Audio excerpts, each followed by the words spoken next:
In this video, we are going to go over two types of two-step equations. The first type involves, a negative sign just in front of the variable? How do we deal with that? Well, we'll see shortly. And then in the second part of the video, we're going to deal with equations, two steps that involve fractions and decimals, just so you can see that fractions and decimals are nothing to fear. Let's dive right into this. So we're going to use our two-step equation skills just like we did in a previous video where we want to undo the order of operations.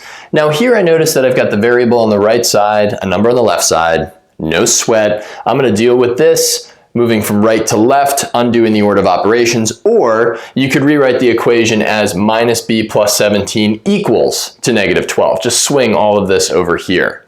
Either way works. So let's do this. The first order of operations we have to undo is plus 17. We want to undo that because that would be the last order of operations we would do if plugging in a number here. So I undo plus 17 by subtracting 17 on both sides of the equation, balancing it out, and we're left with negative 29, right? Negative 12 minus 17 is what I'm focused in on, is equal to the opposite of b is how that's read. Because we don't know if b is positive or negative, we don't say negative b.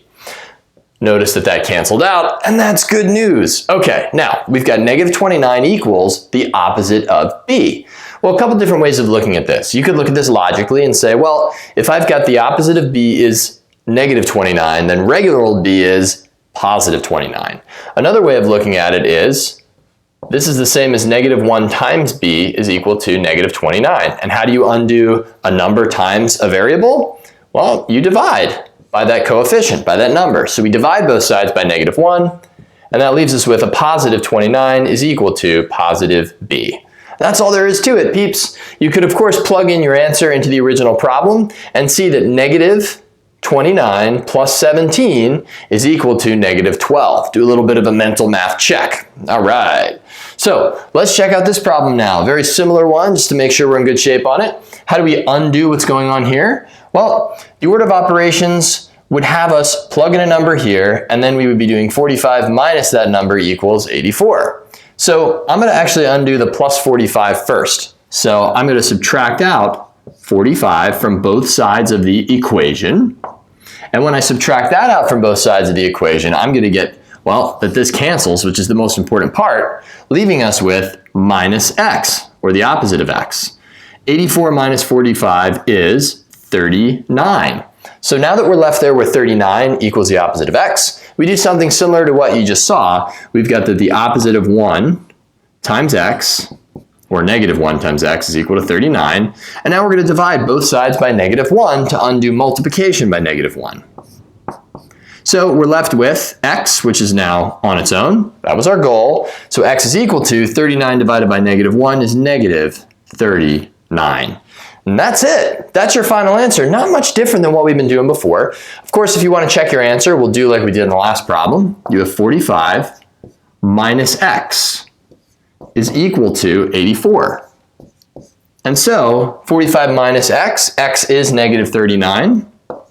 You get 45 minus a minus 39 is 45 plus 39, which is 84. So as I said before, two-step equations with negative coefficients that just are standing alone like that, they're no worse than just seeing them as negative 1 times that number and then rocking these problems like you've been doing two-step equations in the past. And now, on the flip side of this video, as promised, we are going to go over a two-step equation involving decimals. We'll handle it. And a two-step equation involving fractions. Let's dive right into it, peeps. So, we've got 2.7 times x plus 8.7 equals 9.5. How do we deal with this kind of a problem? Well, no different than how we dealt with any other two-step equation. We just undo the order of operations and deal with the decimals as they come along. So the first thing to do with undoing the order of operations here is we're going to undo plus 8.7. So we subtract both sides by 8.7. And remember, the most important part is not what simplification is going to be happening on this side, but the fact that we did successfully undo what we sought to do, which was the plus 8.7. So they undo each other, and now our brain focuses on this. So focus on 9.5 minus 8.7. If you're allowed a calculator, certainly use it, but I think we can do this mentally. 9.5 minus 8.7 is 0.8. And so we're left with 2.7x is equal to 0.8. So now that we have that next piece down, now I look and see that we have a number times a variable equals 0.8. How do we undo a number times a variable? We divide by that number. So we're going to divide both sides by 2.7. And again, focus on the fact that we undid the multiplication on that side. That was successful. We isolate x, so we're almost there, almost. Now let's focus on 0.8 divided by 2.7. Definitely use a calculator for this. That ends up being 0.296 and change. So that's rounded to the nearest thousandth. Say your teacher wanted you to round to the nearest tenth. Then that would be approximately 0.3 would be our answer. Very, very good stuff. Now, a quick note here. If you are checking your answer by plugging in your answer into the original equation, remember that if you plug in your rounded answer, you're not going to quite get 9.5 out. You're going to get a number very close to it. That doesn't mean that you're wrong. That just means that you used a rounded decimal in your check of your solution. All right, so onto this two-step equation with word problem. Well, word problems, yeah. There's no words there. Crazy, Mr. G.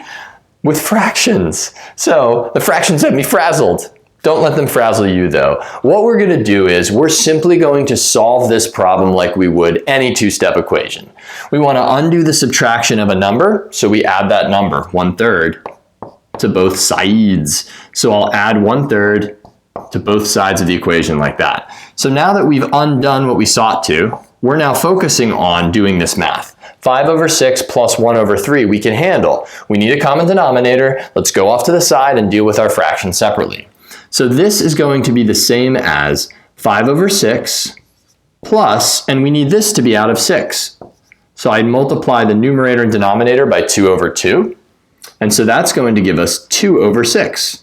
That gives us the common denominator of sixths. 2 plus 5 is 7/6.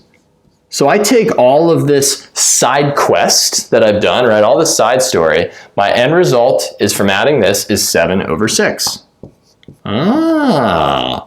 So now that I'm back to the main story, I can deal with undoing a fraction times a number. Now we've seen from the past that to undo that, we multiply by the reciprocal. That will cancel out both the division by 4 and the multiplication by 3. So what I do to one side of the equation, I will do to the other. And then we'll simplify.